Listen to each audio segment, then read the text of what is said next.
Para estudiar los sistemas numéricos, empecemos por definir lo que es un sistema numérico. Un sistema numérico es una manera de clasificar los números según determinada característica o propiedad. Entonces, el primer sistema numérico que vamos a estudiar son los números naturales. ¿Qué son los números naturales? El sistema compuesto por los números usados para contar.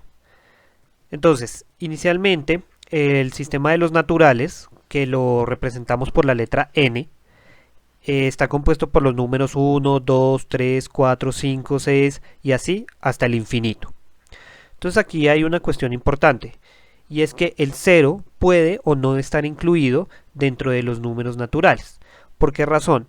Pues porque el 0 finalmente no sirve para contar nada. El 0 realmente lo que representa es que no hay nada, entonces yo no puedo contar ninguna cantidad con el número 0. Entonces por eso inicialmente el 0 no se encuentra incluido en ese conjunto. Sin embargo, lo podemos incluir dentro del conjunto sin afectar realmente sus propiedades. Entonces nosotros podemos decir libremente que los naturales bien pueden empezar desde el 0 o desde el 1, sin ningún problema. Ahora bien, nuestro siguiente sistema es el sistema de los números enteros. Entonces, ¿qué son los números enteros?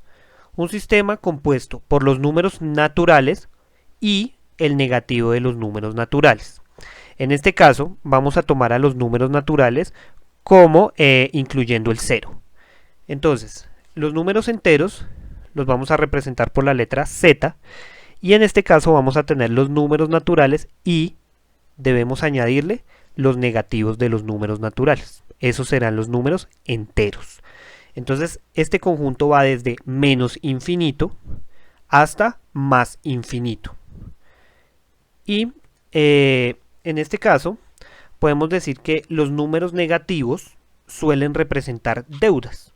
¿Por qué razón? Pues porque cuando nosotros tenemos un ingreso, ese ingreso suele representarse con un número positivo. Y las deudas son algo que yo le tengo que quitar a ese ingreso. Por ende, esas deudas deberían estar representadas por números negativos. Y también los números enteros sirven para mostrar direcciones. Entonces, por ejemplo, si yo escojo el positivo hacia el norte, entonces podríamos decir que el negativo es hacia el sur. Entonces uno puede decir vaya 2 metros al norte y vaya 2 metros al sur. Entonces en vez de decir norte y sur podemos decir diríjase 1 metro o vaya menos 1 metro, donde ese menos ya indicaría que es la dirección opuesta al norte. Ahora bien, los números racionales. ¿Qué son los números racionales? Es el sistema compuesto por los números que pueden ser expresados como una fracción. Entonces, los números racionales los representamos por la letra Q y son números de la forma P sobre Q, donde P y Q son números enteros.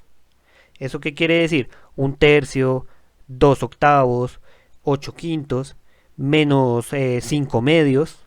Todas esas son representaciones de fracciones de la forma P sobre Q. Entonces, aquí tenemos varias cosas que decir. La primera de ellas es que los números naturales son números racionales. ¿Por qué razón? Porque, por ejemplo, el número 2 puede ser expresado como 2 sobre 1. 2 dividido 1, 2. Es decir, que 2 sobre 1 sigue siendo 2. El 3, 3 sobre 1. El 4, 4 sobre 1. Y así sucesivamente. Es decir, que los números naturales pueden ser expresados como una fracción. Y si pueden ser expresados como una fracción, entonces son números racionales. Ahora, los números enteros negativos son racionales. Utilizamos el mismo razonamiento que con los números naturales. Entonces menos 2 será igual a menos 2 sobre 1, menos 3 igual a menos 3 sobre 1, menos 4 sobre 1 y así sucesivamente. De la misma manera, como pueden ser representados como fracciones, también son números racionales. Ahora bien, los números decimales periódicos son racionales. Entonces, ¿qué es un número decimal periódico? Por ejemplo, el número 0.3333333333 es un número periódico porque después de la coma los números empiezan a repetir. Entonces, eso hace que sea periódico. Y todo número periódico siempre puede ser representado como una fracción. Entonces, en ese caso tenemos, por ejemplo, que 0.33333 es igual a un tercio. Como un tercio es una fracción, es un número racional. Lo mismo va a pasar con ese número negativo que tenemos ahí, menos 1,51 periódico. ¿Qué quiere decir eso? Menos 1,51, 51, 51, 51 y así hasta el infinito. Ese es su periodo. Y ese número puede ser expresado como menos 50 sobre 33. Como menos 50 sobre 33 es una fracción, entonces también son racionales. Entonces, conclusión. Los números racionales abarcan los números naturales y los números enteros. Y además los números que son decimales periódicos. Entonces, los números naturales son racionales, los números enteros son racionales y los números decimales periódicos también son racionales. Ahora bien, tenemos un sistema que es el de los números irracionales. ¿Y qué serán los números irracionales? El sistema compuesto por los números que no pueden ser expresados como una fracción. Entonces, ese lo representamos por la letra I y decimos que es el conjunto con los de números con forma distinta a P sobre Q. Cuando yo digo eso, quiere decir que esos números no pueden ser expresados como una fracción. Entonces, los números irracionales surgen habitualmente en cálculos geométricos, por ejemplo la constante pi. Entonces la constante pi proviene de un cálculo geométrico y es igual a 3.141592 y no le vamos a encontrar nunca un periodo. Es decir, los números que van después de la coma nunca se van a repetir.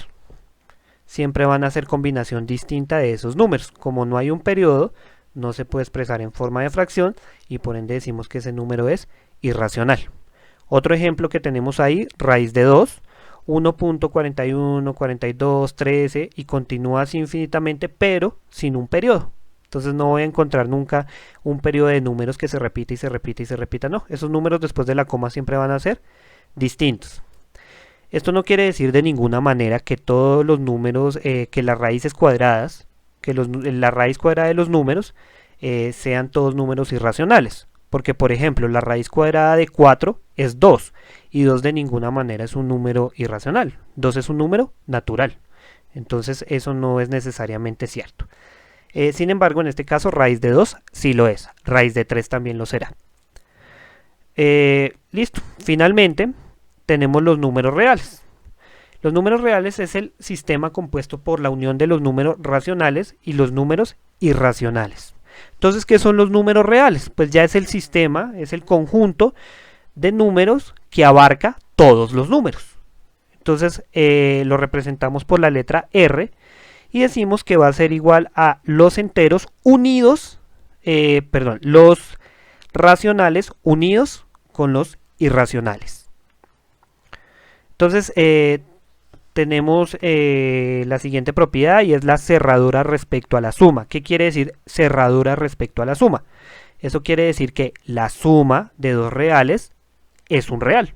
Eso quiere decir cerradura respecto a la suma. Y cumple también la cerradura respecto a la multiplicación, que sería lo mismo, pero con la multiplicación. Es decir, la multiplicación de dos números reales es un número real.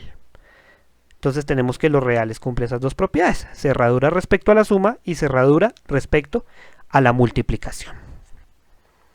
Entonces finalmente veamos lo que es la recta numérica y la recta numérica en últimas va a ser la representación gráfica de los números reales. Entonces, ¿qué es la recta numérica? Precisamente es una línea recta que se extiende desde menos infinito hasta más infinito y en el centro vamos a tener el número 0. ¿Por qué el 0 va a estar en el centro? Porque a partir de ahí es que se mide hacia un lado o hacia el otro, es decir, el 0 es la referencia. Y aquí habitualmente vamos a poner los números enteros, entonces vamos a poner los positivos hacia la derecha, los negativos hacia la izquierda y aquí vamos a poder representar cualquier número real. Entonces ejemplos, un tercio. Un tercio va a estar entre 0 y 1 y es 0.33333. Entonces podemos tener ese punto en la recta. Podemos representar raíz de 2, pi, menos 5 medios y menos raíz de 2. En este caso hay una conclusión importante. Hay dos conclusiones importantes. La primera de ellas es que entre dos números reales, y esto es muy importante, entre dos números reales siempre van a haber infinitos números reales. No importa qué tan cercanos estén esos, yo siempre puedo encontrar un número real que esté en medio de los dos. Entonces, en la mitad de dos números reales siempre van a haber infinitos números reales. Y segundo, uno debe tener claridad respecto al orden en los números reales, es decir, quién es más grande que quién, qué número es más grande que qué número. Entonces, por ejemplo, en este caso nosotros sabemos que el 2 es más grande que el 1. ¿Por qué razón? Porque si lo vemos en la recta, el 2 está más a la derecha que el 1. Eso hace que el 2 sea más grande que el 1. Sin embargo, si nos vamos al otro lado, uno habitualmente dice, bueno, ¿quién es más grande? ¿El menos 3 o el menos 2? Y habitualmente la gente dice el menos 3. No, falso. El menos 3 es más pequeño que el menos 2. Y lo podemos observar gráficamente. Es la misma lógica que con los números positivos. El número que esté más a la derecha va a ser más grande. Entonces, notamos que el menos 2 está más a la derecha que el menos 3. Por ende, el menos 2 es más grande que el menos 3.